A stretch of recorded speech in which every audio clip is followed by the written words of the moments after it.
I'm your hostess, Nancy Schnabel. This program is part of a series celebrating the most exciting people in our community, the old-timers. Today's guest is Anna Knapp Fitz, who is an artist, a sculptress, and a prize-winning author. And one of the things that makes Annie's contribution so very unique is she didn't start to paint until she was 59. And since then, she has painted almost 200 paintings done in a historical vein of the northern Santa Clara County. Today, she's going to share with us some of her Los Altos paintings and also tell us some of the wonderful and occasionally funny stories that go with them. Annie, welcome to Los Altos History. We're so glad to have you here at last. And I have a few questions to ask you because well, number one, I really can't believe you're an old-timer. I look at all the things you've done, and there's nothing old about you. I'm definitely an old-timer. Well, how long have you lived in Los Altos? 66 going on 67 years. We came in 1921. And so you weren't born here? No, I was born in San Francisco, and it was quite different in San Francisco, too, because the ladies wore hats and gloves, the men wore caps, and we had gas light. Our garbage was delivered by the dray horses, you know, those fuzzy feet that they have. And the Iceman came. And of course, we children would go in the back and sneak those little chips of ice. Oh, I did that when I was a kid, too. Yeah. And the traffic, I would say, was a lot different in those days. I don't remember any stop, of course there weren't any stoplights. I don't remember any stop signs. And when I was about 5, I was with my uncle. We were going through the main part of San Francisco, and all of a sudden it dawned on me how fast he was driving. He was one of those people, his feet wouldn't touch the ground. He was always in a hurry, but his feet didn't touch the ground. So naturally when he was driving, he'd drive the same wild way. And I was scared to death of the crosswalks, the crossroads. And I said, "Uncle, aren't you afraid if another car comes the other way?" And he said, "They watch out." He spoke with a dialect. Oh, Were your yes, parents from another country?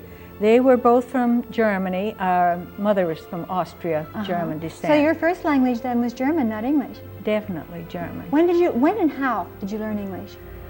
We learned English on the street mostly because we always spoke German in the house. And of course, I was born in 1912, so that tells my age now. And when the war broke out, here we were, the whole family speaking German with a thick accent yet.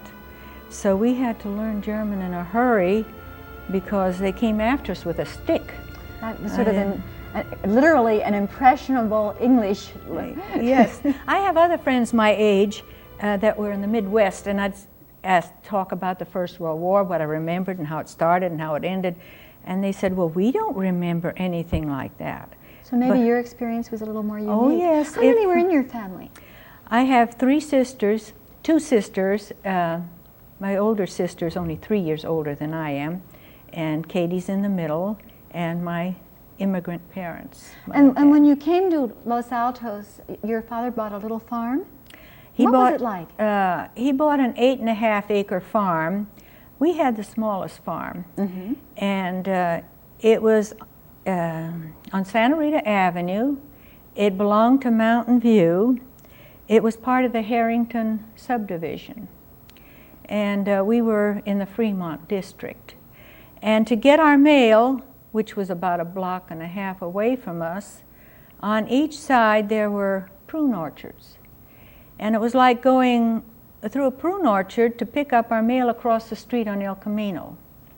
We didn't have to worry about cars. We didn't... Was El Camino even paved? Oh yes, it was sort of paved, two-way, you know, car for each way. It's amazing. Things have really changed in the 66 years. Yes. I imagine the cameras are ready to roll to show just a few of the almost 50, 60 paintings that you've done of Los Altos. 80. 80, oh my gosh. 86. I wish we had time to show all of them. Annie, let's recreate Los Altos from around the turn of the century through the 1920s. Okay, cameras. This at one time was a horse farm on the corner of San Antonio and El Camino Road. And I did this picture facing Stanford. And our farm, is it still? Yeah. Our farm was the pale pink one. It was only 8.5 acres. And the prune farms were 14. And next to us were 20 acres, LaFavor's ranch of apricots. Oh, the sounds that used to come from that apricot orchard when the migrant workers came, and none of them spoke English, but we could tell when the fruit was ready, they would start at the highway, and we were about in the middle of the ranch. Mm-hmm. And I've never heard such beautiful songs as those Mexicans that were singing. Sort of the harvest songs. And it would come closer and closer because we were about in the middle of this 20 acre. Oh, it must have been beautiful. Beyond the 20 acres was the Adobe Creek. Do we have a picture of the tank house? I'd like to see that. Annie, could you describe what a tank house is? I had never heard of one until I met you. Well, a tank house is really built for the water, not for the house. The house is incidental. The tank held about 6,000 gallons of water, and it was usually fairly high for the pressure. And I lived in this tank house with my family for 17 years until I got married. This scene is my dad. He was the original winemaker, I think. And here he is after he cut his grapes with Daisy, and he's coming in the farm and telling us what to do most of the time. It sounds like such hard work that they did. We How did. about the next picture, which I understand shows the whole family in a field of green beans? And I asked Annie a couple days ago, how do green beans grow? I'm a city girl. I thought they grew on a tree or something. She had to laugh at me. But here they are. No, that's my mother and dad in the foreground, and my older sister was very serious. She's on the left. And there's two little characters beyond there. We were always having fun. No matter how we worked, we always had to have fun. And I really enjoyed growing up with my sister Katie. And when we talk on the phone, she says she appreciates the life she had with me. It sounded like a good life, even though it was such a hard life. We have another picture of Papa in the field, is what I called it in my title. And again, giving the feeling of being in a farm, which to me is so alien, because as much as Annie's a farm girl, I'm a city girl. This morning I asked her, did prunes come off a tree wrinkled? And she didn't even laugh at me. She was so nice. That's the mark of a really good friend. So. Oh yeah, when we first came in 1921, we had a strawberry farm on each side of our walnut and almonds, and we could see the next orchard. We could see all around every which way on the farm. In fact, anywhere you went, northern where we lived, you could see the hills all around us. You really felt a space. Of course, you couldn't think about how good it was then because we had to work so hard. Yes, I can imagine that way the work sounds. Next is the interior of the tank house. Oh yeah, that's the scene. The scene we just saw, that's the view out of the kitchen window. And whenever I did dishes, I had kind of a ritual, and they used to tease me about it. I'd lean in the water and gaze at that scene that I could see. I always loved it, the field and then the neighbor's orchard, and the hills, and then the mountains beyond that. And excuse me, Annie, go on. I guess they thought I was lazy, but I really enjoyed that view. Would you describe your sister's reaction when you came home with a violin from school? Oh, that was something else. When I was about 15, Mountain View High School, that is, announcement came over the loudspeaker, anyone with a violin could play second fiddle. Oh, I couldn't wait till I got home. I was going to play second fiddle, not knowing anything. So I begged my dad for a violin. And of course we had no money, but I knew he had a friend in Mountain View by the name of Hirschbeck who made violins. So finally, he brought me the violin. And how did it sound when you played it? Oh, well. The picture that just showed the dog's reaction. Oh, the dog howled, and the first thing they did was chase me out of the house. But I loved it, and I stayed in that orchestra till I graduated. Oh. And that music, I just Really thought I meant a was in lot to heaven. you. Yeah. There's nothing like being able to play with a Yeah. group. What was the first song I played? What was it? Franz Schubert's Unfinished Symphony. And my hair stood on end, and I don't know if the bow touched the violin or not. That would be fine. And then next week, the picture starts, it's going to be the Wolfley farm. And, excuse me, it's your mother milking the cow. And do tell us the name of the cow and how she got her name. Oh, the cow. That's Nellie Rigaudy, and she got her name from San Francisco. When we were little kids, we went to a wedding, and this girl had changed her name to Rigaudy, and Nellie Rigaudy yet. So we had a lot of fun dancing around Nellie Rigaudy, Nellie Rigaudy. So naturally, when we got to a farm, most cows were named Nellie, so Rigaudy came tagged along with it. Did you ever put a hat on your cow like I see in the old pictures, or was that something that really wasn't done too often? No, we couldn't afford hats. Oh my gosh. And the next picture shows a very Van Gogh-like tree. And you described it to me as the Wolfley farm. Where was that in conjunction to your farm? Well, it was the next farm down toward El Camino, on El Camino and Santa Rita Avenue, Los Altos Avenue. And when I did that scene, I was just starting to paint. That was in around 1970, and Van Gogh was the thing. So I thought, I've never painted scenery. I always wanted to do people, animals, birds, nothing else. So I try to be Van Gogh-ish. And now we are down to one of my favorite of Annie's paintings, the biting horses. Tell us where this was. This was at the village court, where that is today. 35 acres. Laux had a wild horse farm, and they would ship the wild Mustangs by rail to Mayfield. And the For our audience, would you tell them what Mayfield was? Because not everybody will remember. South Palo Alto. And the vaqueros and the cowboys would go down the dusty road, and when the horses were all taken off of the box cars, they would round them up and over to the corner of Laux Farm. Did you ever see them being driven down El Camino, or weren't you allowed to? I'm not quite that old. Oh, I know I'm old, but not that. This was 1905. Oh, you weren't around yet. The next shot is going to be of an apricot farm. I know now better than to ask if they come wrinkled, so having learned about the prunes this morning. And this was owned, where was this farm? Between Adobe Creek and... That's the 20 acres I was telling you about, where the Mexicans would come and sing. That's that farm where they had the 20 acres of apricots. Now how many apricots can you actually pick in one day? How many? They are in baskets that you're picked in? It depends on how close together it is. It depends on the crop and how heavy a crop it is. Okay. It depends on how big the fruit is. It's a lot of depending. Okay, our next one is of a stagecoach, and this too happened much before your time, I'm sure. But the stagecoach went from Mountain View down El Monte Road to Moody Road, where the Duveneck Ranch still is, and that was one of the stops, I understand. And this painting is of the stagecoach stopping at the Duveneck Ranch. Could we have a quick shot of that? The barn is very, very old.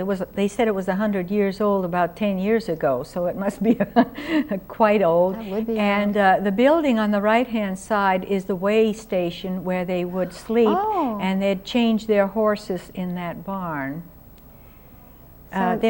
Originally there was a porch in the front. Of course, that has It looked like a little house when I saw it, and I thought it was a Victorian Gothic, and I was quite intrigued since I'm fond of that time. They called it a gingerbread. Yes. Another picture, I'm not going to disregard that other one. It shows the Duveneck meadow with the children and the geese. And would you mention how they got into being, were they the first hostel? They were the first hostel on the West Coast, and they were very, very much for underprivileged children. So you could see why in the picture I had the various kinds of children pictured here. I have one of the Duveneck boys on the right-hand side, which one I don't quite remember his name. And now, as Los Altos is developing, we're going to go and see some of those pictures. Main Street, Los Altos.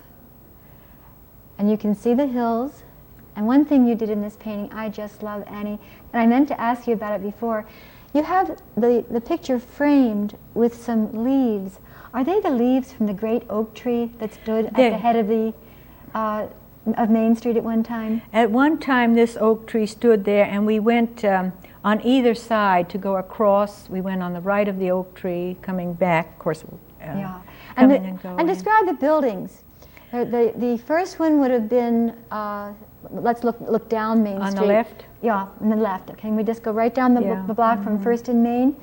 There was what? The Altus Land Company, and then there was the Eschenbrucher, the Low House, and then the Schaup building after that. And then across from the Altos Land Company, there's a building that's now a restaurant. What was that used for? Was that a grocery store? No, I remembered it as a dry goods store. Where dry goods. I don't know, do they remember what dry goods is now? They sold everything from Valentine's to hand cloths or whatever. And then back to the Altos Land Company, they sponsored quite an interesting thing. It was possible to go to the movies in San Francisco, and they'd take your ticket tab, and they would hold it, and if your name was drawn, you were given a 25-foot lot to Los Altos. And by hook or by crook, I don't know how the people got down there. Now, how did they get down to Los Altos? By railroad. By railroad? I don't know if it was free or not. The barbecue was free. But they had a barbecue table set up. And Walter Clark was the public relations man. And it was really quite an event. The only trouble was when the people got there, they couldn't buy or build a house for 25 feet wide. They could only build it for 50 feet wide. This was the other party. I'm getting my parties mixed up? Oh dear. This party was all on the up and up. This was completely on the up and up. Completely on the up and up. But everything was free, and they were really right about everything. Oh, that's wonderful. Clark was also a publisher, and he published the Los Altos Star, which he said Los Altos was the crown of the peninsula. And for many years I had his booklet, but I finally gave it over to History House. Rathbun's Plumbing, some of the merchants that we have in town, or had in town. That stood where? Almost, it was on 1st Street East, almost across from where the depot is. So where that parking lot is now? About where the parking lot is. And then the History House Museum behind the library, which I hope all of you in the audience, if you haven't gone there, you've missed a fantastic opportunity. We have a museum in Los Altos. And go and see this wonderful farmhouse at the turn of the century. And his painting shows a wonderful fields of golden poppies and blue lupine. And I can only imagine how gorgeous it must have been. He built that in 1901, or he bought the property in 1901, and he built the home and planted the apricot trees. Then we have the Adams house with its clouds of trees lining the driveway. And they were pepper trees, I understand, that Mr. Adams planted all the peppers on what later became Pepper Drive. And that's where they took this picture from Pepper Drive. In your painting, it has a feeling like it almost might float. I love that painting. It's one of my very favorites. And Reverend Landels is next. Am I pronouncing his name right? Is it Landel or Landell? Well, we said Landels, although I've heard it both ways. He was like the self-appointed mayor of Los Altos, and he was into everything. If there were any school doings, he would officiate at the ceremonies, whatever ceremonies we had. And I remembered he talked to me once, and I was so afraid.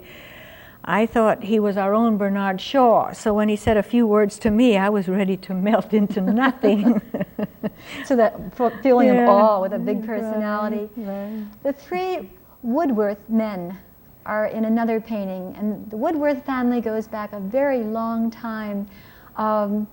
Ed Woodworth is still very much alive and a wonderful source of early history of Los Altos for us. And where was the Los Altos fuel and feed store? Now that's what this painting is. That was on First Street, almost across from where Safeway is now, is where this building was. And it's part of the parking lot now. It was close to the Jerry Kavanaugh's oh yes, where her Kavanaugh, the Connoisseur Antiques was. And then there's another painting showing a big drum on a wheel that turns out to be our first fire engine. Oh yes, and when an alarm sounded, he would hitch this to his Model T Ford, and away they would go with acid in that tank. And Ed said they saved a couple of homes that way. On the far left was a telephone company where I worked because I couldn't get any other job in the early 30s. I better not get into that one. Oh, that's a story that will take make a too whole much. show. Someday we've got to put you on some of Annie's stories. She's a natural storyteller. And can you imagine writing your first story and having it win a state prize? She did. It was an accident. Oh, it was talent. And then the next group of pictures show the building of our railroads. The railroads came to Los Altos. And the first is of boxcars. And could you talk about how those boxcars were used? Oh, well, they were used like it was a regular station. All the mail came through that way. And my friend Otto Brubaker would be helping out, and he told me various stories that I should not repeat now. Very interesting. And I have his letters, which I also gave to History House. Yeah. But there's another one that shows the completed railroad depot, and I think people in Los Altos will recognize that, because what is it now? It's what is it? I don't know. It's the Mercury Savings Bank at First near Maine. They just picked it up and turned it around. And I live in that area, and I love Annie's painting because the eucalyptus tree that it shows, I walk by every day.